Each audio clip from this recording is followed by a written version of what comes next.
Let me ask you something. How many mornings have you stared at the ceiling, completely drained, and the day hasn't even started yet? That's not just exhaustion. That's burnout eating you alive from the inside. And here's the true thing. You're not lazy. You're not broken. You're stuck in a war that gets won or lost in the first 5 seconds of every decision you make. And today, we're going to flip that war in your favor, fast. Every single person hits a wall. It's not a matter of if, it's when. That moment when your energy's shot, your passion feels dead. And no matter how hard you try, you just feel numb. That's burnout.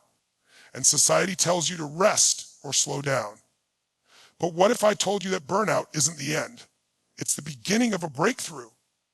What if, in just 5 seconds, you could take control, shift momentum, and reignite the fire inside of you?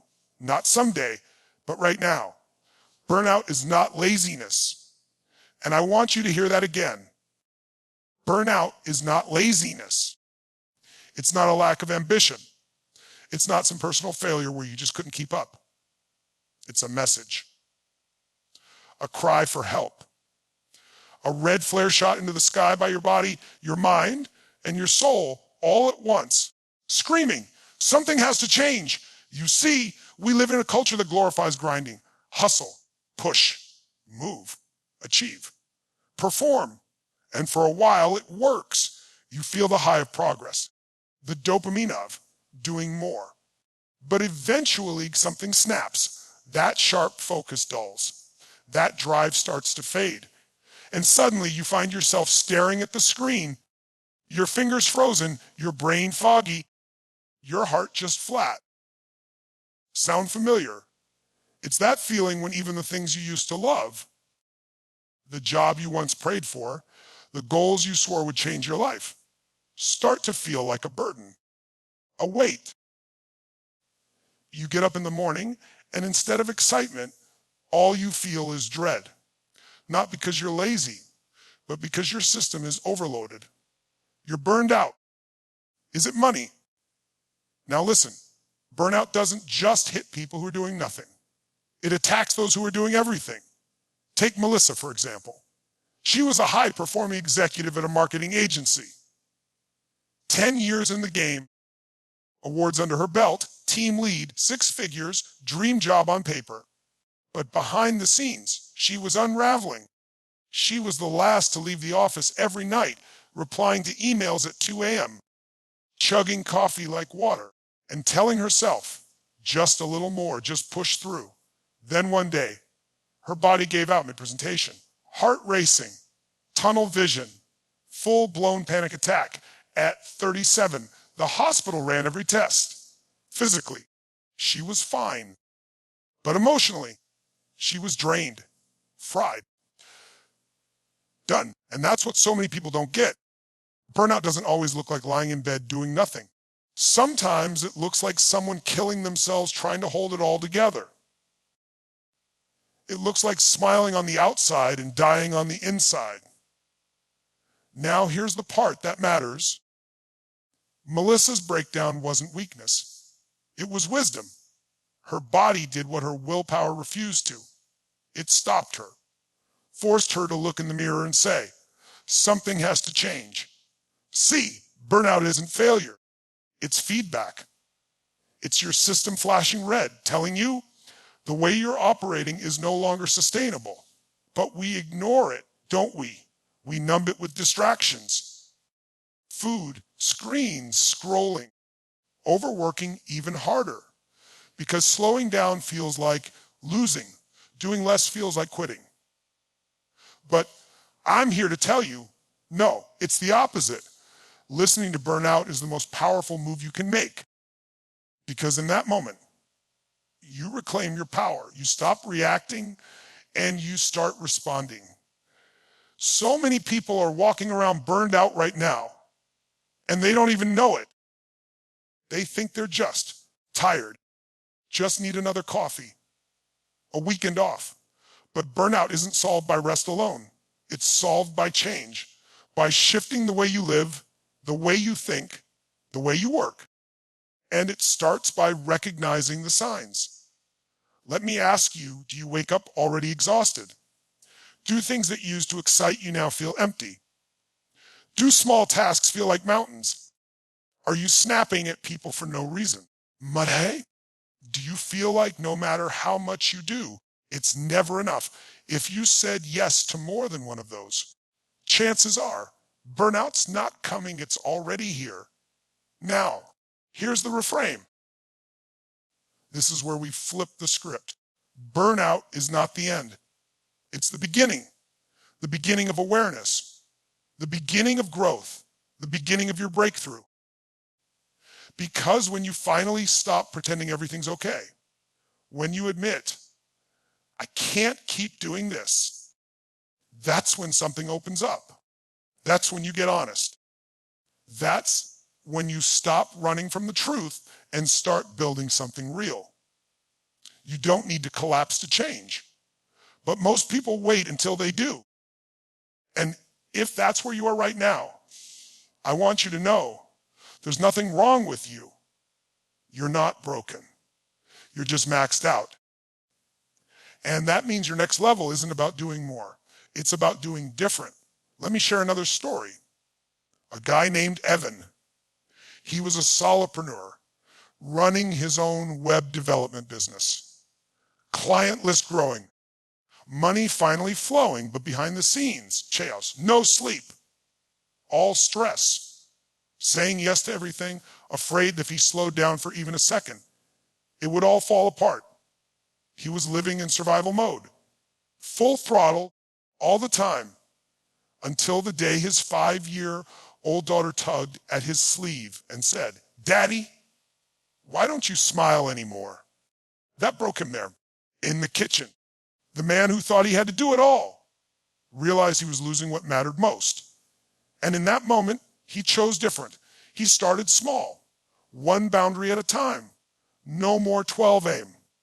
Client calls. Morning routines that were just for him. Daily walks with his daughter. Within months, his work got better. His energy came back. Clients respected his time even more. He didn't lose momentum. He gained alignment. That's the magic of burnout. It strips away the lie that busy means important, that exhaustion means progress, that pushing harder means winning. No. Burnout reminds you you're a human being, not a machine. But don't confuse change with weakness. It takes strength to step back. It takes courage to admit you've been on the wrong path. It takes leadership, real leadership, to say, I need a new way. And the truth is, you're one decision away, one moment of clarity, one pause, one breath, 5-second window where you choose to stop the cycle and say, enough. Because burnout, in its core, is not just about too much work. It's about too little alignment, too little joy, too little recovery, too little you in the life you're living. And if you feel like you're drowning right now, I want you to imagine something. Imagine coming up for air. Imagine waking up with energy again. Imagine remembering why you started this journey in the first place. That spark, it's not gone. It's buried under obligation, under guilt, under everyone else's expectations. But it's still there, waiting for you to clear the space and find it again. You don't need to burn down your life to feel alive again, but you need to redesign it. And that starts not in a month, not on New Year's Day, not after your next vacation, but in a single moment. The moment you listen to what your burnout is trying to say. Not as your enemy, but as your guide. The 5-second window. It sounds small, doesn't it? Almost insignificant, but it's not. It's the space where everything happens, or nothing at all. It's that tiny crack in time where you either move or you hesitate. And here's the true thing in those 5 seconds.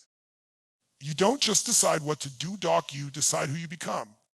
Every moment of change, every breakthrough, every comeback you've ever made, It didn't begin with a 30-day plan or some perfect strategy.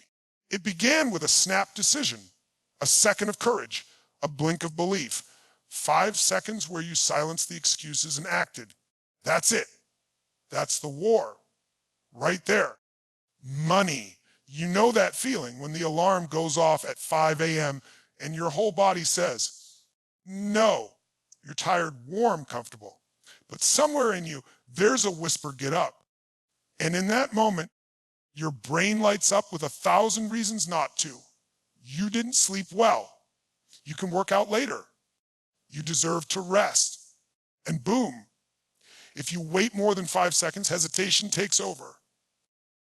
Excuses flood in, and just like that, the war is lost. But what if instead you moved, just got up, no debate, discussion, just shifted before your brain had time to sabotage you? That's the power of the 5-second window. It's not magic, it's biology. The mind loves safety, routine, predictability. So when you try to change, even for the better, it triggers alarms. It says, stop. Stay put. Don't rock the boat. And that's where most people quit. Not because they can't, but because they hesitate. Let me tell you about Marcus. He was stuck, not in a big dramatic way, just in that slow, heavy kind of stuck. Same job, same habits, same complaints. Every Monday, he'd say, next week, I'll start. But weeks turned into months, and months turned into years. Until one random Tuesday morning, something shifted. He was scrolling his phone before work. Same routine. And a quote popped up. You're always one decision away from a completely different life.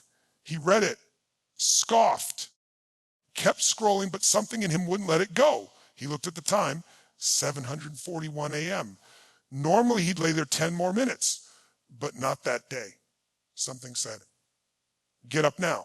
Just that. Now.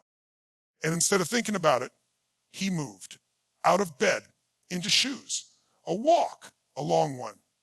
He got back, opened his laptop, and wrote down what he really wanted. In 5 seconds, he interrupted years of autopilot.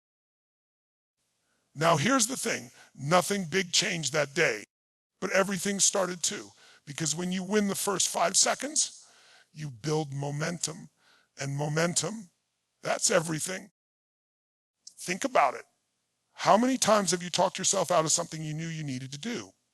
The workout, the phone call, the application, the confrontation, the opportunity.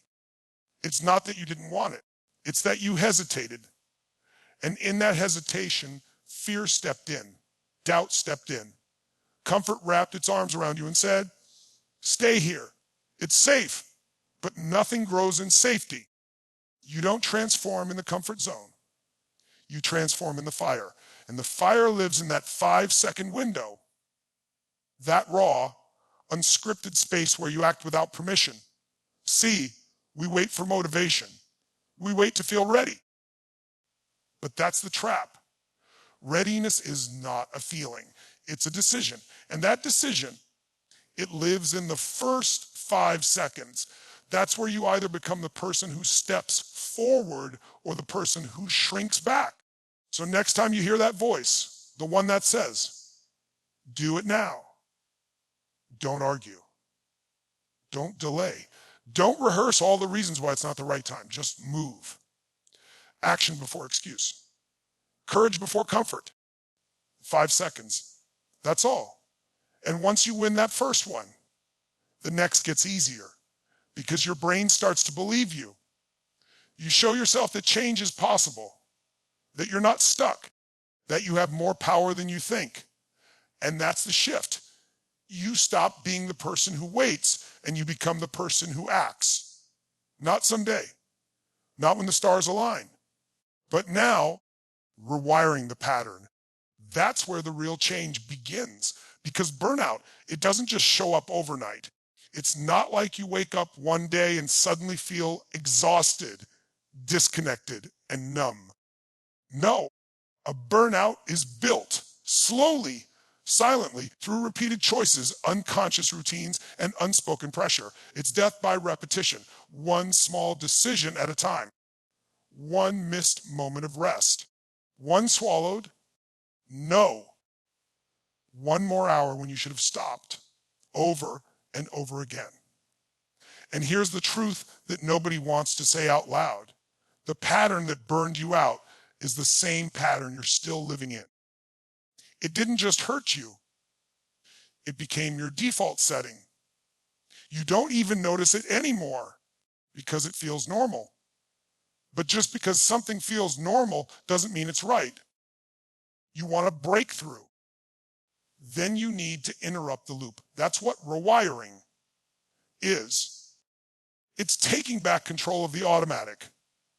It's waking up in the middle of your own routine and saying, wait, is this even working for me anymore?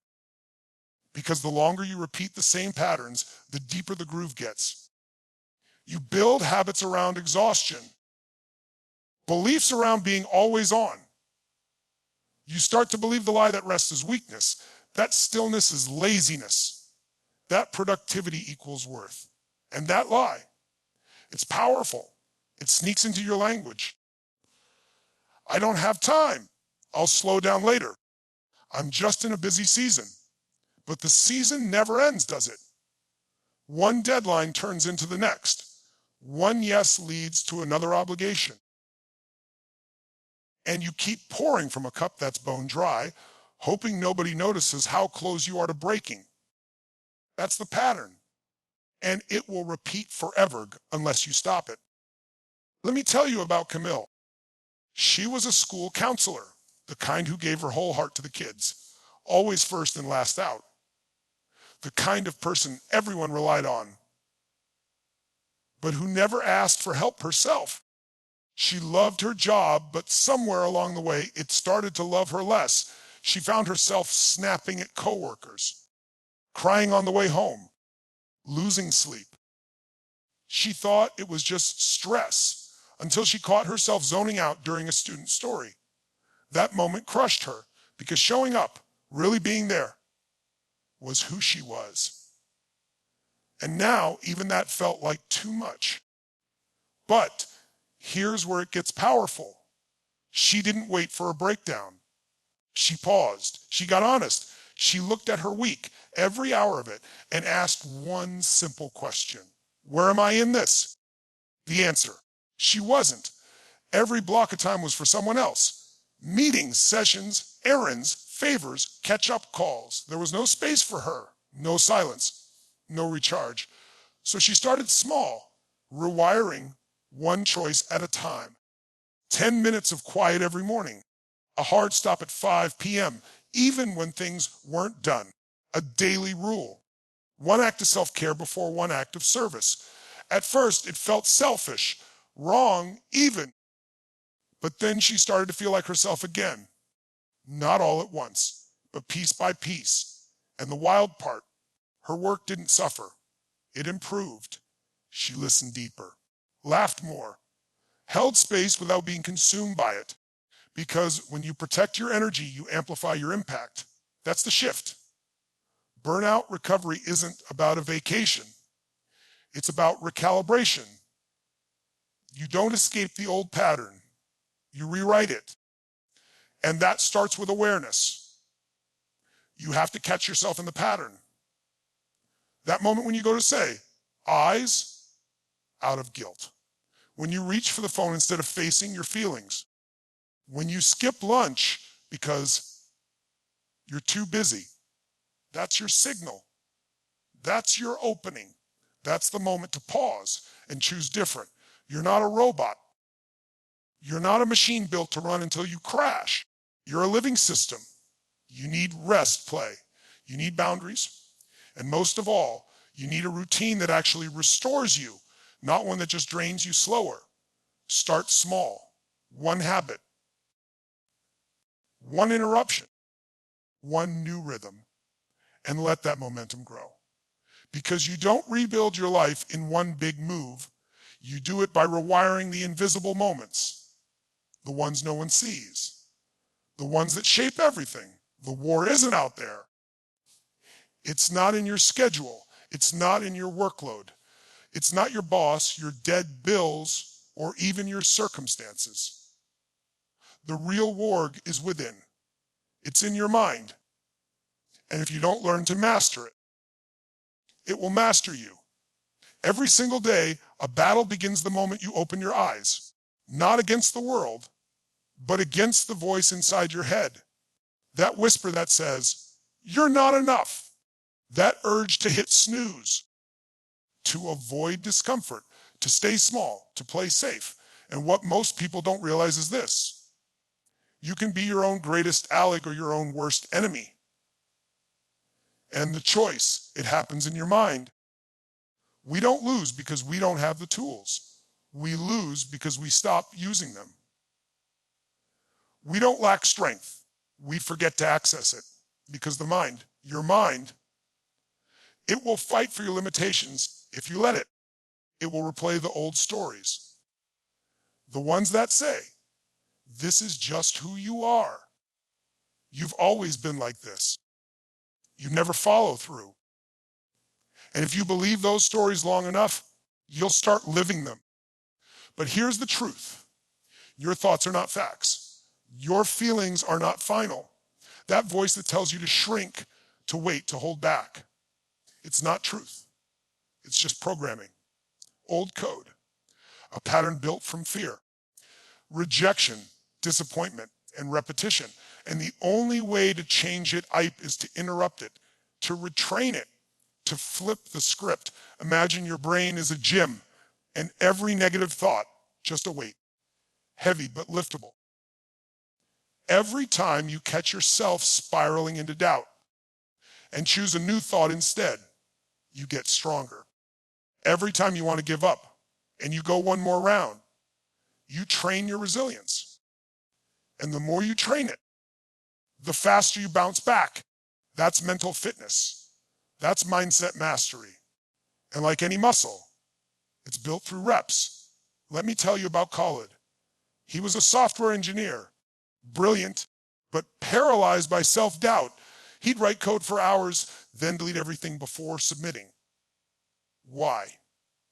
Because the voice in his head said, "It's not good enough." He'd get invited to speak at conferences and say no, not because he wasn't qualified, but because he convinced himself he didn't belong there. "I'm not ready. They'll see right through me." It was constant, exhausting, and invisible to everyone else. Then one day he heard something simple. Your mind believes what you tell it the most. That hit him. He realized he'd been feeding his mind garbage. Doubt, fear, insecurity, on repeat. And in that moment, he made a new ruling. If he could doubt himself in 5 seconds, he could also back himself in 5 seconds. He started practicing it, small moments at first. Every time that voice said, "You can't," he'd say out loud, "I'm capable." Every time he hesitated, he'd move, speak, submit, step forward, even if his hands were shaking. And day by day, the voice got quieter, not gone, but weaker, because he was no longer reacting to it. He was rewriting it. That's the work. It's not about being fearless. It's about recognizing the fear and moving anyway. It's not about never doubting yourself. It's about refusing to obey that doubt. The war in the mind is subtle. It shows up as procrastination, as perfectionism, as imposter syndrome, as that low-grade background of not enough. But if you don't name it, it controls you. If you don't challenge it, it directs you. So how do you win? You build habits that protect your mindset. You guard your inputs. What you listen to, who you surround yourself with, what you feed your focus. You track the self-talk.